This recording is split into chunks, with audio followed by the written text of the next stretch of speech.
बलरामपुर नाम के राज्य में ज्ञानेंद्र नाम का एक दयालु राजा राज करता था। उसकी प्रजा उससे हमेशा बहुत खुश रहती थी, लेकिन उसके ठीक विपरीत उसका बेटा ध्रुव बहुत बिगड़ा हुआ था। उसे प्रजा के सुख दुख से कोई मतलब नहीं था। नगर में राजा का पुत्र ध्रुव अपने कुछ सैनिकों के साथ घुड़सवारी करने में मस्त था और तभी उसे घुड़सवारी करते हुए रास्ते के एक तरफ एक गरीब की झोपड़ी दिखाई दी। इस झोपड़ी से गुजार कर देखी जाए। और अपने घोड़े की दिशा झोपड़ी की तरफ मोड़कर गरीब किसान की झोपड़ी को गिरा दिया। अरे वाह, मेरे घोड़े तो कमाल के हैं, मजा आ गया। अब घुड़सवारी का मजा आया।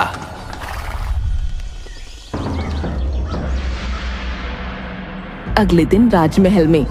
क्या बात है मंत्री, ये शोर कैसा हो रहा है?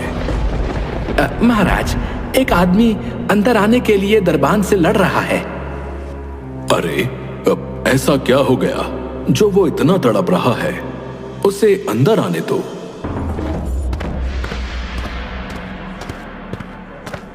उस आदमी को अंदर बुलाया जाता है तो वो बताता है, महाराज, मेरी मदद कीजिए महाराज, मैं लुट गया, बर्बाद हो गया। अरे, आखिर हुआ क्या है, बताओ तो। महाराज, महाराज, राजकुमार घुड़सवारी कर रहे थे, पर तभी वो अचानक आकर मेरी झोपड़ी से टकरा गए और मेरी पूरी झोपड़ी टूट के बिखर गई। महाराज, मैं बेघर हो चुका हूँ महाराज, पर मुझे अपनी चिंता नहीं है, मुझे अपनी बीवी बच्चों की चिंता है, क्योंकि सर्दी का मौसम है महाराज, और ऐसे खुले में रहना उनके लिए बहुत खतरनाक है। वो मर जाएंगे महाराज, वो मर जाएंगे, मेरी मदद कीजिए महाराज। मंत्री, राजकुमार को बुलवाओ। तुम चिंता मत करो, हमारे होते हुए अन्याय नहीं हो सकता, तुम्हें न्याय मिलेगा। राजकुमार को बुलाया जाता है। जी पिताजी, बताइए, आपने मुझे याद किया? ध्रुव, ये मैं क्या सुन रहा हूं? तुमने इस आदमी की झोपड़ी तोड़ दी। मैं इसका कारण जान सकता हूं? पिताजी, बस थोड़ी सी टक्कर लग गई थी, कोई बड़ी बात नहीं है। वैसे भी वो झोपड़ी बहुत कमजोर थी, और वैसे भी मैं अपने घोड़ों की ताकत को परखता रहता हूं। बेटा, तुम्हारे लिए ये छोटी बात हो सकती है, लेकिन इसके लिए ये जीवन और मृत्यु का सवाल है। क्या तुम जानते हो कि सर्दी में बिना छत के रहना कितना कठिन होता है? घोड़ों की ताकत युद्ध भूमि में देखी जाती है, ऐसे गरीब नगरवासियों के घर तोड़कर नहीं। नहीं, मुझे नहीं पता और जानना भी नहीं है। जरा सी गलती पर क्यों आप मुझे सुना रहे हो?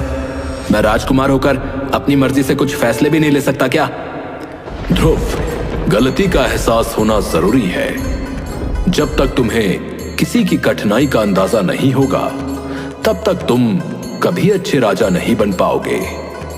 एक राजा का दिल हमेशा अपनी प्रजा के लिए धड़कना चाहिए।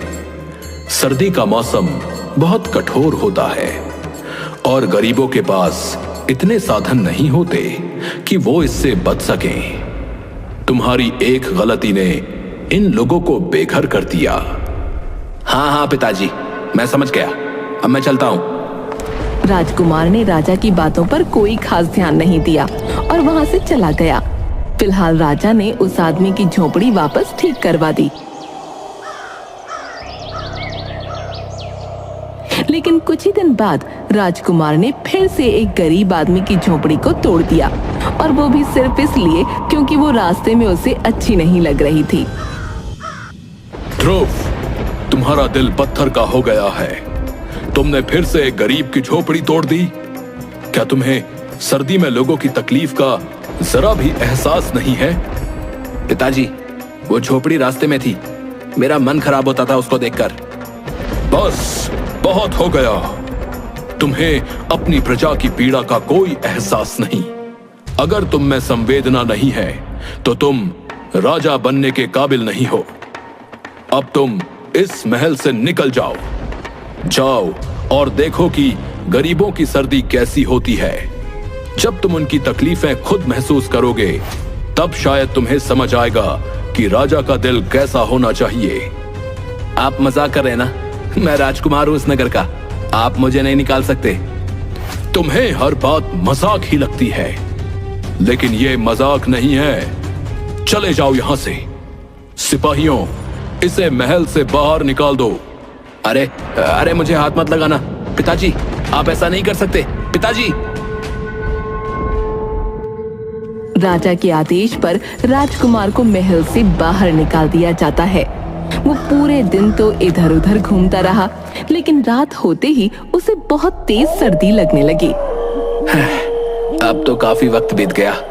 पिताजी ने दरबानों को आदेश दे दिया होगा कि मुझे अंदर आने दिया जाए।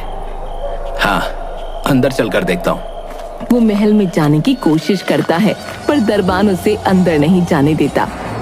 माफी चाहूंगा राजकुमार, लेकिन महाराज का आदेश है कि आपको अंदर न आने दिया जाए। अरे यार, मुझे लगा था शाम तक पिताजी का दिल पिघल जाएगा, पर ये तो बड़े सख्त हो गए। अब मैं कहाँ जाऊं? वो ठंड में ठिठुरता हुआ आगे चल पड़ता है। ठंड से उसकी हालत खराब हो रही थी। उसे समझ नहीं आ रहा था कि वो कहाँ जाए और क्या करे। तभी रास्ते में उसे मोहन मिला। अरे राजकुमार, आप इतनी ठंड में यहाँ क्यों टहल रहे हैं? तुम्हारी वजह से मेरे पिताजी ने मुझे महल से निकाल दिया। तो आइए, आप मेरे घर में आ जाइए। यहीं सामने मेरी झोपड़ी है, महाराज ने ठीक करवा दी थी। तुम अगर नहीं भी कहते ना तो भी मैं आने ही वाला था, क्योंकि तुम्हारी ही वजह से मैं बेघर हुआ हूँ। राजकुमार मोहन के साथ उसकी झोपड़ी में पहुंचता है, जहां उसकी पत्नी और बेटा उसका स्वागत करते हैं। अरे राजकुमार, आप आइए आइए। राजकुमार, आपके कपड़े तो बहुत सुंदर हैं। मैं इन्हें छूकर देख सकता हूँ क्या? ए, हाथ मत लगा। तुम लोग इतनी छोटी सी झोपड़ी में कैसे रहते हो? मैं कहाँ लेटूं? बिस्तर कहाँ है? मुझे क्या पता था कि मुझे ऐसे दिन भी देखने पड़ेंगे। हमारे पास बिस्तर नहीं है, हम नीचे ही लेटते हैं। ये लीजिए आपकी चादर, लेट जाइए। राजकुमार एक चादर लेके लेट तो जाता है, लेकिन उसे बहुत ज्यादा ठंड लगती है, तो वो उन तीनों की चादर भी उनसे छीन लेता है। लाओ, मुझे दो ये चादरें, मुझे ठंड लग रही है बहुत तेज। हे भगवान, कितनी ठंड है। ये नगरवासी इतनी ठंड में इस झोपड़ी में पता नहीं कैसे रहते हैं। राजकुमार तो 4 चादरें ओढ़कर सोता है और वो लोग रात भर ठंड से कंपकपाते रहते हैं।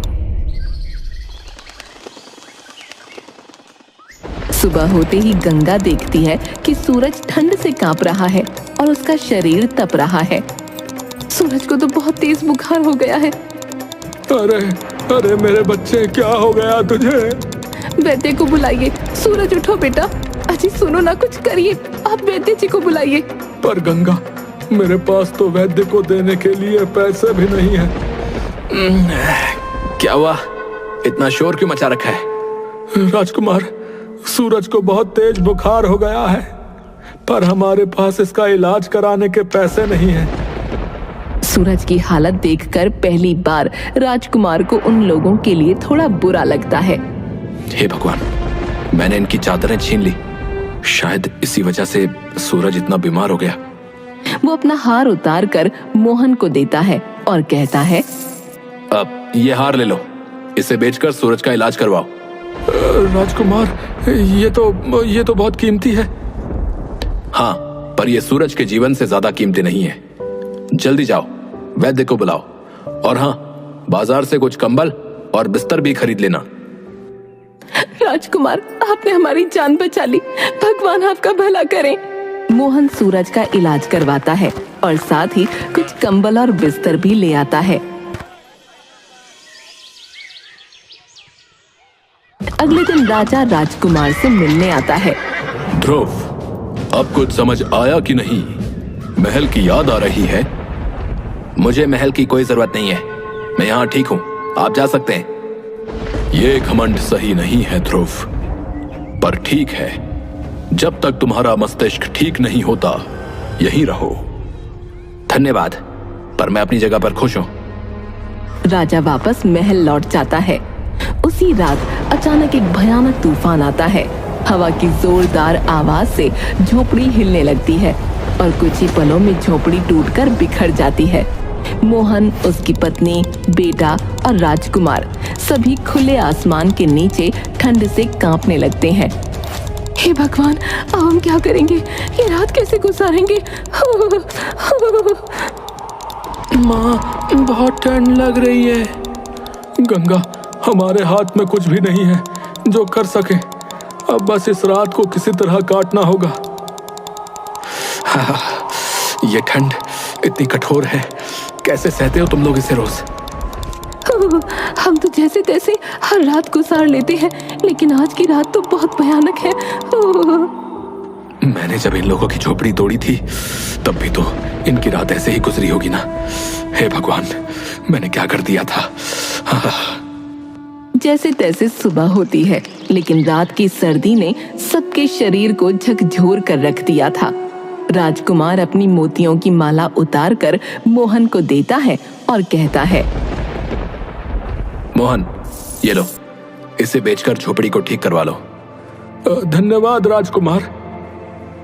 धन्यवाद तो ठीक है, पर तुम लोग ऐसे कैसे जीवन काटते हो? गरीब का जीवन ऐसा ही होता है राजकुमार। आप तो पहली बार गरीब की सर्दी देख रहे हैं। हमारा हर मौसम ऐसा ही है, कष्टों से भरा हुआ। मोहन उस माला को बेचकर झोपड़ी सही करवा लेता है। लेकिन कुछ ही दिन गुजरते हैं और उनके घर में खाने का सब सामान खत्म हो जाता है। मोहन, घर में अब कुछ भी खाने को नहीं बचा है। सर्दी ने तो हमारी सारी उम्मीदें छीन ली। हाँ गंगा, बर्फ के कारण खेतों में कोई काम नहीं हो पा रहा है। लकड़ी काटने का काम भी ठप पड़ा है। इस ठंड में कोई पेड़ काटने नहीं जाता। अब क्या होगा? यह वक्त भी गुजर जाएगा, बस हमें सब्र रखना होगा। मोहन, मेरे पास अब सिर्फ ये एक अंगूठी बची है। इसे बेचकर कुछ खाना ले आओ। राजकुमार, आप इतना कुछ दे चुके हैं, ये अंगूठी मत दीजिए। मोहन, ये समय सोचने का नहीं है। जाओ, इसे बेचकर खाने का इंतजाम करो। मोहन अंगूठी बेचकर खाना ले आता है। 1-2 हफ्तों तक वो खाना चलता है, लेकिन फिर सब कुछ खत्म हो जाता है। अब न मोहन के पास कुछ बचा था, न ही राजकुमार के पास। अब तो खाने को भी कुछ नहीं बचा। आगे की सर्दी कैसे काटेंगे? क्या यहाँ कोई ऐसा काम नहीं होता जिससे कुछ पैसे कमाए जा सके? यहाँ तो इस सर्दी में कोई काम नहीं होता, पर शहर में कुछ काम मिल सकता है, लेकिन वहां जाना आसान नहीं होगा। मोहन, हमें कुछ तो करना होगा। चलो, हम शहर चलते हैं और वहां काम ढूंढते हैं। राजकुमार और मोहन शहर जाते हैं, जहां उन्हें मेहनत मजदूरी का काम मिलता है। ये राजकुमार के लिए पहली बार था कि उसने अपने हाथों से काम किया हो। दिन भर की मेहनत के बाद वो इतना थक गया कि उसकी हालत बेहद खराब हो गई। मोहन, मैंने कभी सोचा नहीं था कि काम इतना कठिन हो सकता है, लेकिन जब अपने मेहनत के पैसे से खाना खा रहा हूं तो दिल को बहुत ही सुकून मिल रहा है। हालांकि दिन भर की थकान और सर्दी की वजह से राजकुमार को अचानक तेज बुखार हो गया। वो तड़पने लगा और उसकी हालत बिगड़ती चली गई। मैंने तुम सबके साथ बहुत बुरा किया है। अब मुझे समझ आया कि तुम लोगों पर क्या बीतती है और तुम्हारे बेटे ने बुखार से तड़पते हुए क्या महसूस किया होगा। मोहन, मुझे माफ कर दो। इतना कहते ही राजकुमार बेहोश हो गया। फिर जब उसकी आंखें खुली तो उसने देखा कि वो अपने महल के नरम बिस्तर पर लेटा है। मैं यहाँ कैसे पहुंचा? बेटा, मैंने हर समय तुम पर नजर रखी थी। जैसे ही तुम्हारी तबीयत बिगड़ी, मैंने तुम्हें तुरंत महल में लाने का आदेश दिया। पिताजी, मुझे वापस जाना है। मैं मोहन और उसके परिवार के साथ रहना चाहता हूँ। नहीं बेटा, अब तुम जान चुके हो कि गरीबों का जीवन कितना कठिन होता है। तुमने उनकी परेशानियां महसूस की हैं। अब तुम्हारा यह कर्तव्य है कि तुम एक अच्छे राजा बनो और उनकी भलाई के लिए काम करो। राजकुमार को राजा की बात समझ आई। उसने तय किया कि वो अपने राज्य के गरीब लोगों की मदद करेगा। हाँ पिताजी, अब मैं समझ गया हूं कि असली राजा वो होता है जो अपने लोगों की तकलीफों को समझे और उनका समाधान करे। मैं वचन देता हूं कि इस सर्दी के खत्म होने से पहले मैं गरीबों के लिए गर्म कपड़े, कंबल और बेहतर आवास की व्यवस्था करूंगा। राजकुमार ने अपने वचन को निभाया। उसने गरीबों के लिए न सिर्फ गर्म कपड़ों की व्यवस्था की, बल्कि उनके लिए नए घर भी बनवाए और नए रोजगार के अवसर भी दिए। राजकुमार के इस कदम से राज्य के लोगों का जीवन बेहतर हुआ और उन्होंने अपने राजा की दिल से सराहना की।